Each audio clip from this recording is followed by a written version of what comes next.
Hey everyone, and welcome to the Fundamentals of Digital Cinema. I'm your professor, Professor Foss. You can just call me Foss, I'm cool with that. Right now, I am here in beautiful Tulsa, and I'm not with you there in person. I'm getting treated for an autoimmune disease and Lyme disease. So, all sorts of fun stuff going on in my life. I will be here for the next couple of months. So, I have just recently moved out of the state of Arkansas. But a little bit about me. I've been a filmmaker since I was 18. I've lived out in LA. I got to do really cool films, and I got to go to a great screenwriting school out there called Act One. Got to do some industry movies. I moved to Texas, did some reality shows, did some TV, took some time, got my master's, and I've been teaching, I think, 4 or 5 universities in Arkansas. I've taught at a governor's school. I just love film. I love classes like this. I love seeing young filmmakers make their own films. So this will be a really exciting process for us all. The main thing that I would like to stress today is asynchronous classes like this will be. It is hugely, hugely important that you are aware going ahead of things that you need to know, that you need to set your own schedule for this class. So the way I do things is I will give students, I don't give the full semester, but I put things in modules that are about 2, maybe sometimes 3 weeks at a time. So I kind of encompass, let's say, like this week, we'll be talking about the camera and narrative primarily. So I package those together and put assignments together and give you about 2.5 weeks in this case, since we're starting in the middle of the week.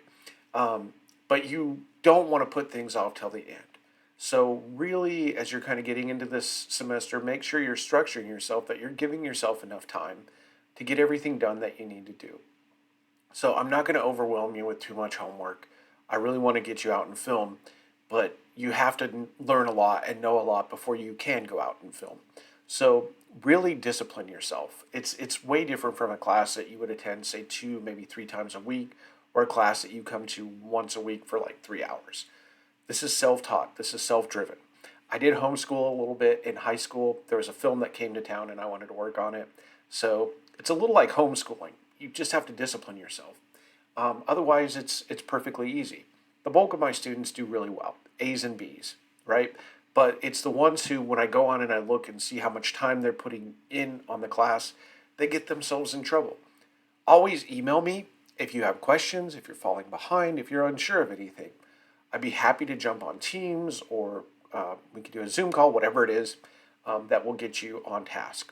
I try and do a good job of explaining my expectations, and I create a lot of videos so you can kind of follow along with that. So, that being that, let's kind of go ahead and start looking at everything. Make sure I'm on the right. Okay, I'm on the right screen. Right now, should be. Okay. So here we are at our homepage. Announcements will be here. I'll also email them to you at the same time, but this is kind of where they'll be. So make sure you're keeping up with looking at your emails and know what's going on. Again, if you come on here, I'll try and make it as clear as possible so you know what's going on at all times and there's no guesswork. Generally speaking, if 19 out of 20 students are getting the gist of it and you're not, I'll probably say, okay, dig around a little bit more. Um, Make sure you understand the flow of how I'm doing things, but I'll go over it now. So, homepage, there's not going to be much here other than the announcements. So, I'll probably keep it as the page when you come in that you'll automatically land on, even though it'll be a pain because you'll have to come over to modules. Let's hold off on modules for just a second. Instructor information. This is me. Yes, I do spell my name weird. Why? Let's see. I don't know why it's not letting me open. Oh, because you can't see it just yet. I was in student mode. I think that was it. Okay. Just come into this. All right, so when it opens and works for you, this is the email I would like you to use for me. So Professor Foss 24 at gmail.com. So being an adjunct, I'm generally doing, 20 things at once. I'm producing another show. I have my own little business, and I'm in and out of doctors all the time with this Lyme. So it's much easier for me to use a Gmail account than it is an Outlook one. Outlook is just clunky, and I want to make sure I'm getting your emails. So this is the email I would like you to use. Um, if I don't often give out my phone number, not that I don't want students to have it, but primarily for if you think you're going to be out shooting and you're going to have like questions while you're on set and it's going to, you're going to want my attention like earlier, that's fine. Now, that said, if you do get it, or maybe you were my student before and you have it, don't abuse it by texting me. I've then had students who think they could text me all the time, day or night, about anything related to the class. So please don't do that. But if you feel like, hey, I'm going to be out shooting and I could really use some help, maybe you're going to be checking out one of the cameras from the school and you feel like you might need that extra set of eyes or ears, I guess in this case, to help you. If you ask, I'll be able to give it to you. But emails, just in general, just be professional. Like, don't give me like really wanting students to treat the class like you've just been hired into a videography company or something. So keep your emails professional. Not capitalize the letter I. Good morning, good afternoon, Professor Foss. Da, da, da, da, da. Not just something like what I miss in class. And I know we're not in class, but you get the idea. I don't understand this assignment. What do I do? Okay, you're going to have to expand on that. I don't know what you mean by you don't know what to do. What part is confusing you? So try and be clear in your emails. Unless it's an emergency, try and keep them between 8 and 5. If you need to know right then, that's fine. And the only reason I say that is because somebody's going to put off doing an assignment just because I make them do at midnight. At about 10 o'clock at night, I'll get an email saying, I really have no idea what to do. Well, you've had 2.5 weeks to look at it. So, if you catch me during business hours, I might see it. 10 o'clock at night, I'm generally asleep. So it's more or less like, when are you expecting to hear feedback from me? My office hours, I guess I should say, are just at as needed.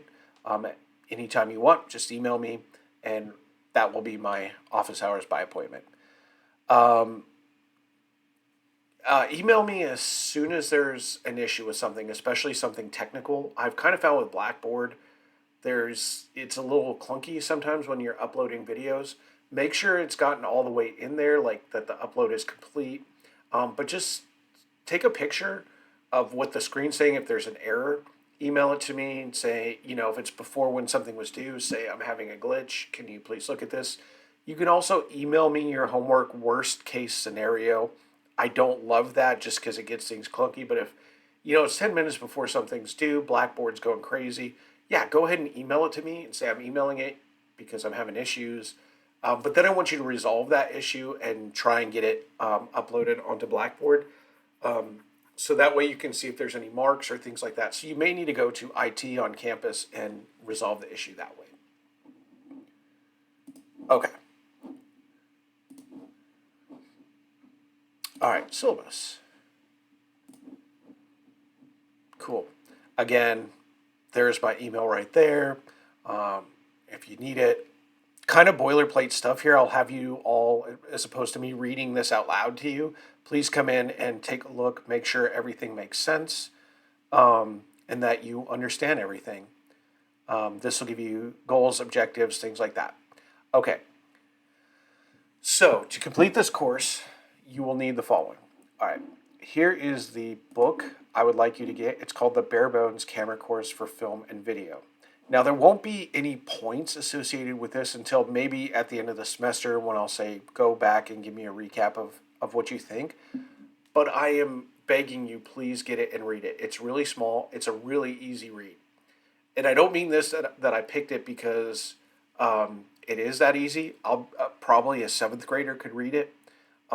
Because the stuff with filming is just so cut and dry. You don't need any like thick textbook with boring this, that, and the other. You just need the basics right now, right? Exposure, composition, lighting, things like that, right? And this will do it. You'll read it and just go, whoa, okay, I'm starting to get it. It's just really easy. Even when you see the pictures inside, they're just hand drawn pictures, right? So it doesn't overcomplicate anything. It's kind of like the Spark Notes um, for learning how to do this. So please get it. There'll be a little something at the end, but do not put it off. Like this first module, I'll have you read chapters 1 and 2. You can read this thing, no joke, a couple hours. Pretty easy little book. Okay, so you need some kind of camera that can shoot digital footage. All right, it can be your own personal camera as long as it shoots video. They have it can be your phone. A lot of students are using their phone, and we'll kind of get into that in a minute. The other is you can talk to Dr. Coppersmith and check one out. The school has a few, and they're a little older, if I recall, but they get the job done. A lot of students, I've had quite a few at SAU who just happen to have their own cameras. So you'll have to resolve this, within a week, what kind of camera you want. Again, your phone is fine because we are just at the early stages of things. The other is a Premiere Pro subscription. You can buddy up with someone on this. We'll go over it more in just a second. You don't have to. I know it's under required. If you're planning on having a career in this industry of any kind that video and editing are going to be used, please get a Premiere Pro subscription so you can practice on Premiere Pro. It's a more industry standard professional software as opposed to just using your phone with an app that's going to leave a watermark. Again, you can use it. I would recommend getting the Pro subscription. You can also buddy up with somebody and get it. So basically, what you're doing is you'll get the subscription, and then you can do it from any computer as long as you download it on there, and it can handle editing. Not every computer can. On campus, I believe Premiere is already installed on all the computers in there. Beefier computers, probably the most laptops. I happen to have a fairly decent laptop, Intel Core i7. I think it's dual or quad processor. I don't know. It's fairly decent, and even it sometimes struggles a little bit with editing. Now that footage is shooting in 4K, it might be a little hard on the system. You're just going to kind of have to decide for yourself what's best for you.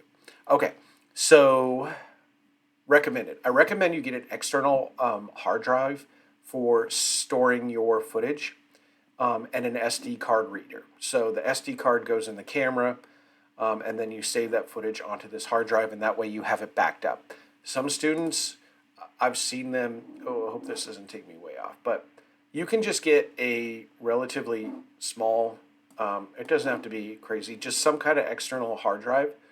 And then one thing that you'll want is to make sure that it's exFAT. So that's EXFAT. exFAT external hard drives. If you go to Best Buy or Walmart or something, it'll say that on there. What that does is it makes it readable, whether you're on a PC or a Mac. If you know you're only going to be on one system or the other, then you can get one that's comparable to that. You'll just have to ask them as you're buying it, can I have the one for Microsoft or the one for PC?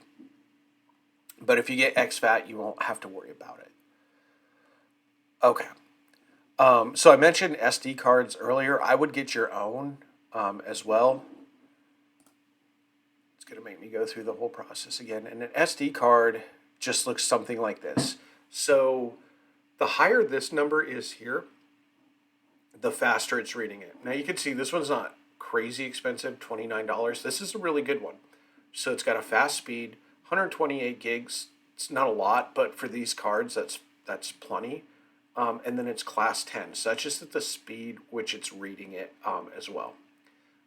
So again, you can kind of see SanDisk is a good brand. In fact, it's really the only one that you'll see out there. I would recommend getting a couple of these. Again, if money's tight, go in with somebody and split them. But you'll put these in the camera. This is what, instead of film, this is where it gets stored digitally, right? Then you plug this into the computer. So you might need to get an SD card reader. If your laptop or the computers at school don't have an SD card reader, you'll need to pick one of those up as well. Not expensive, but I would get as fast a one as you can so you don't have to sit there all day. Don't use this as your primary source for storing things. Drop your footage off of this onto your computer or computer at school and house it there. These things are itty bitty. They get lost and broken all the time. So you'll want one, maybe two of those.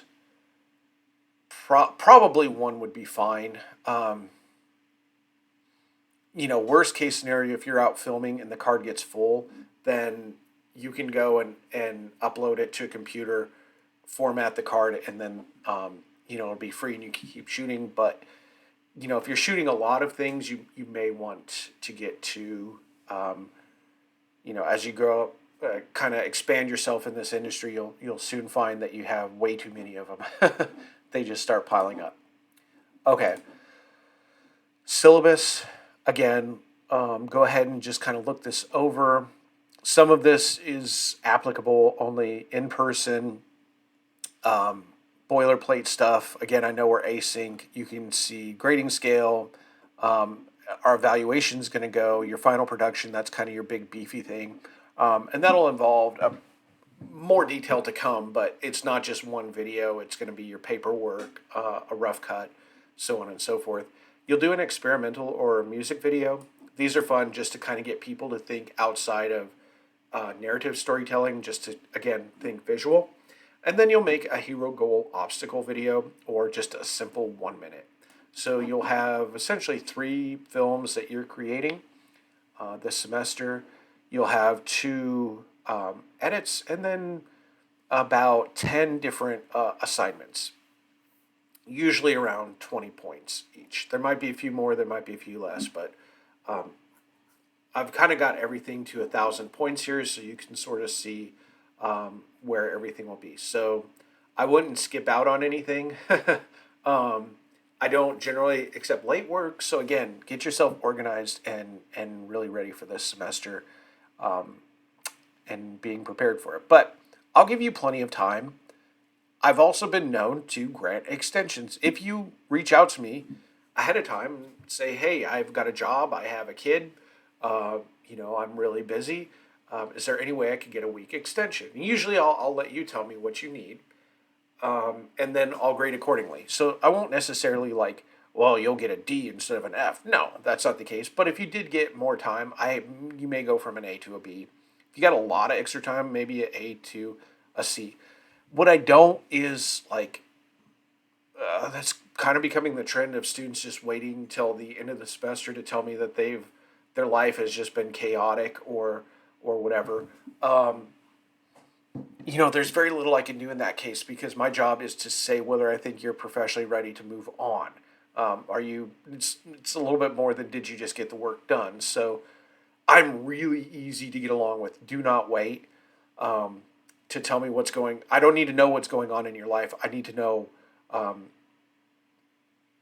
how best can you get things done without overwhelming yourself. And that's usually what it is, as students find themselves overwhelmed, especially if you're a freshman. Maybe you haven't learned. I know that happened to me. I mean, geez, not to scare anyone, but boy, I bombed my freshman first semester, and that's just because I didn't dedicate myself and really sit down. I did well in high school, so I thought it'd translate over to college, and it doesn't always. So get a hold of it now in these first few weeks. There'll be a learning factor, but really kind of dedicate. This is my time for working on this class. This is my time working on this class. This is my time working on this class. Because before you know it, the semester might be, getting close to over and you're not at the grade you want to be. So get a hold of it now while you can and take control of it. I'm really big in effort.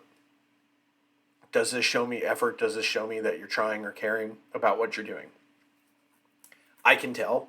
I've been teaching long enough and I've been filming long enough to know, did somebody try and find some shortcuts to get this done in an easy way? It's things like your grammar, spelling, punctuation, organization. Are they good? I have a little bit of a standard when it comes to that kind of stuff. Double check your work. Double check your your format, things like that. I'm trying to get you ready for a career, and you know what? Companies and bosses like that when you're organized and when you turn your stuff in on time. So I might, if something's just piss poor, it might come back to you with a substandard, and the best you can get is a D. And that's just my way of saying, hey, you really need to do better. Maybe instead of like typing it out, you hand wrote it, took a picture, and thought you could turn that in. No, please don't ever do that. So is it just winged? Is it awful? Is it just academically awful? I'm going to send it back to you. Um, you got a week to get it turned back in, maybe a little bit better grade. So just things to think about. Keep your font, margins, format size accurate and consistent. Keep your work clean and organized. Make your own work. Never copy and paste. It's plagiarism. Please, dear God, don't use AI. I will fail you. Like at this point, I just have to. Everybody's using Chat GPT. Don't do it. Just do not do it. It creates. It's bad for you. It's bad for the university, and it takes me a lot of time to type out to the department, to whoever, and say this student has been caught plagiarizing. It's just such a pain. Please don't do it. Um,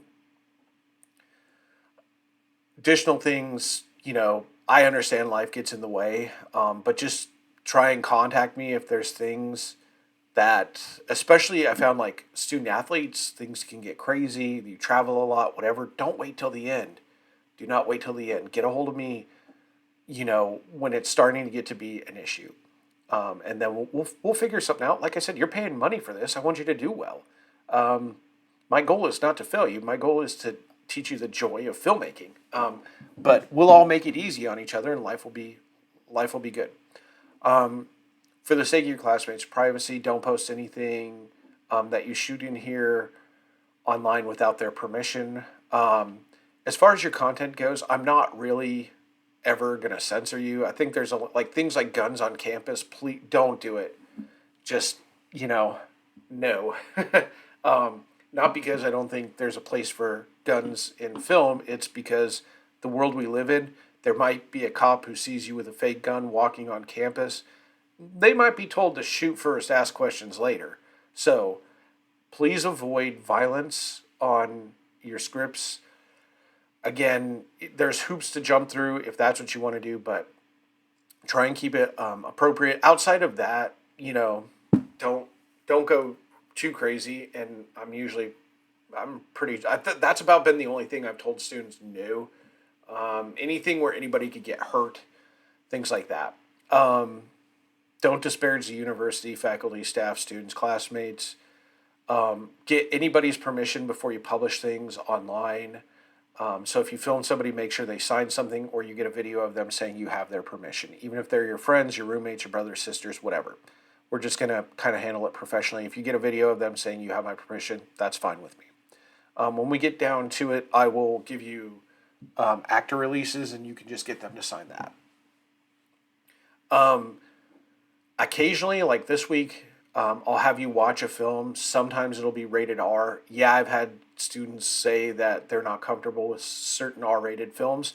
If it goes against your religious or moral beliefs, I would consider another class. Not that I don't respect what you're saying, but it's hard to tailor make everybody's preferences.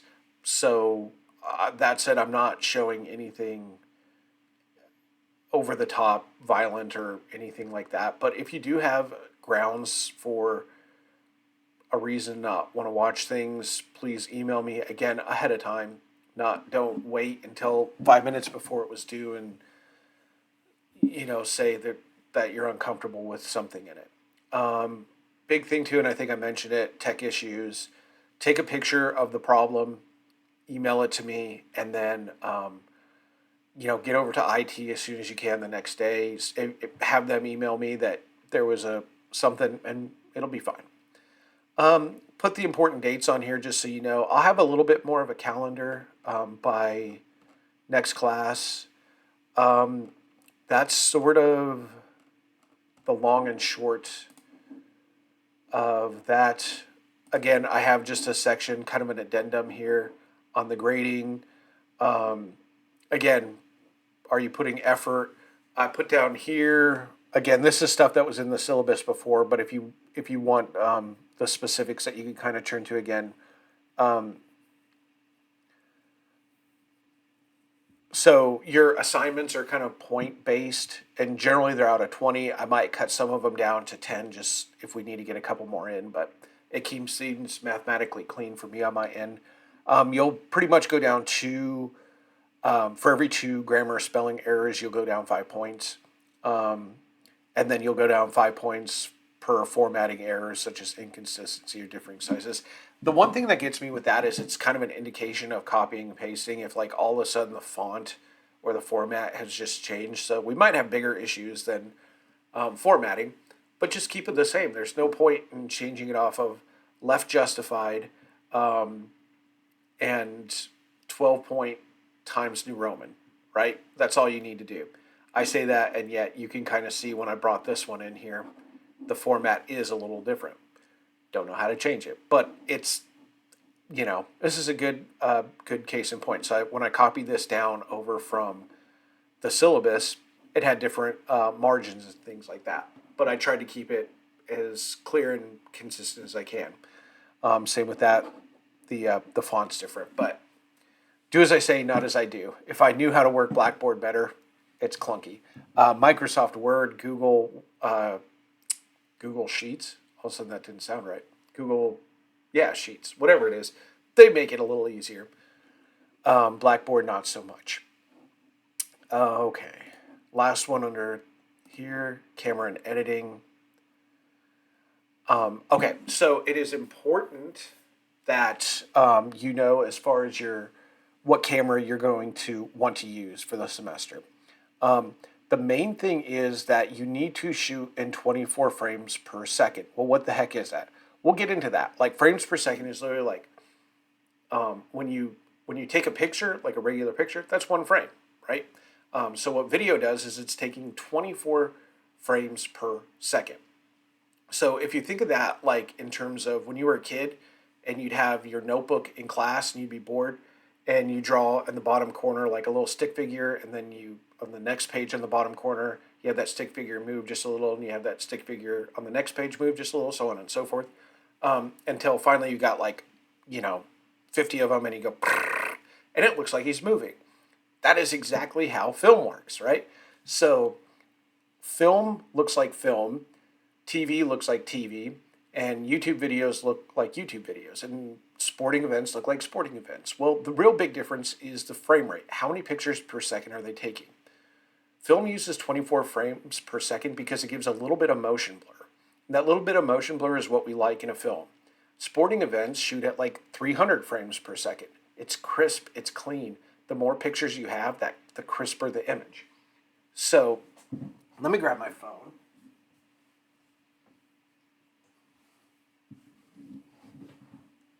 And let me make sure I'm... Okay, so on my phone right now, if I go to the camera, okay, so I'm on camera, there's a glare, but hopefully you can see it. Okay, I'm going to switch over to video. Up in the upper area here, I can see it says HD 30. Okay, so that's telling me I'm shooting in 16:9, which is HD, and I'm shooting in a frame rate of 30 frames per second. So on mine, and again, you might not see it, but I'm just kind of trying to point out. When I tap those, now I can shoot. You probably got an awful glare, but it's right up there. When I tapped it now, I'm shooting at 4K 24 frames per second. So it's almost double the size of the file, but I can shoot in 24 frames per second. I have an SE. Yeah, I know. I have a boring phone, but I don't use this to film, so I don't need anything crazy. But the point is you can see how you can adjust that frame rate. That's okay to shoot in 4K if that's all yours will do. The dimensions of your phone are 16:9. Dimensions of most things now are 16:9. You're going to learn about aspect ratios today, so it'll make sense. But what I want you to know, and just ingrain it in your mind, is you need to always shoot 24 frames per second in either HD or 4K. You can down convert 4K. When you go to edit, you can kind of squash it down so it'll fit in 16 by 9. Otherwise, it'll be too big. But what I need you to do is whatever you're planning on shooting with, I need you to Google how to adjust my frame rate on a blank, right? So if you have your own camera, whatever the case may be, just look up how to adjust the frame rate. And then when you go to do video, make sure it's in 24 frame. The size that HD or 4K, that's going to be the size of the video it's shooting. But again, we can down from 4K to HD. Look and see if there's any apps that give you a little bit more control while you're filming. I use one called, or I used to use it, called Filmic Pro. It's no longer free, but I think there's some free ones out there, or maybe just a cheap $5 one. And what that does is give you more control over your focus, your exposures, like brightness. You'll be able to adjust that a little bit easier.